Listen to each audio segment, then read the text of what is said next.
உன்னை போல் பிறனை நேசி என்று நமக்கு கற்றுக் கொடுத்த ஆண்டவராகிய இயேசு கிறிஸ்துவின் நாமத்தில் உங்கள் யாவருக்கும் என் அன்பின் வாழ்த்துக்கள்.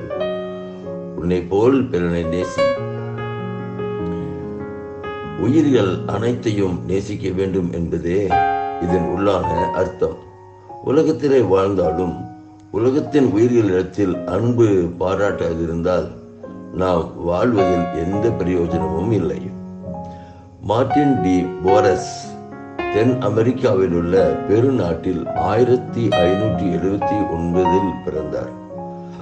அடிமை பெண்ணின் மகனாக பிறந்ததால் தந்தையார் இவரை கைவிட்டு சென்றார்.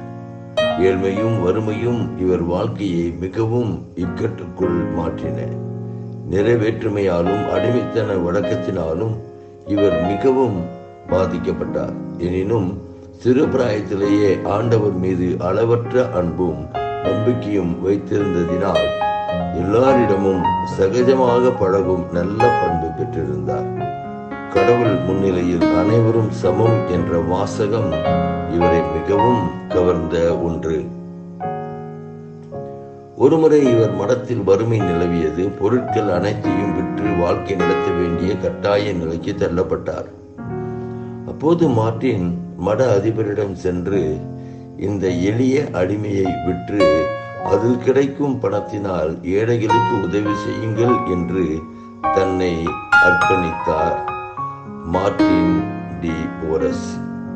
ஆனால் அதிபர் அதை மறுத்துவிட்டார். ஏழைகளின் மீது அளவற்ற அன்பு கொண்ட இவர் ஒவ்வொரு நாளும் ஏறக்குறைய 160 ஏழைகளுக்கு உணவளித்தார்.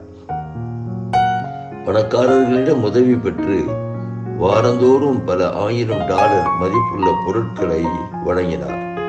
மக்கள் இவரை இரக்கத்தின் சொந்தக்காரர் என்றும் சமாதானத்தின் தூதர் என்றும் அழைத்தனர். நோயாளிகளை தொட்டு சுகப்படுத்தும் சிறந்த வரத்தை பெற்றிருந்தார். மனிதரின் உள்ளங்களில் இரகசியங்களை அறிந்து அவர்களது விருப்பங்களுக்கு உதவி செய்யும் சிறந்த பண்பையும் பெற்றிருந்தார்.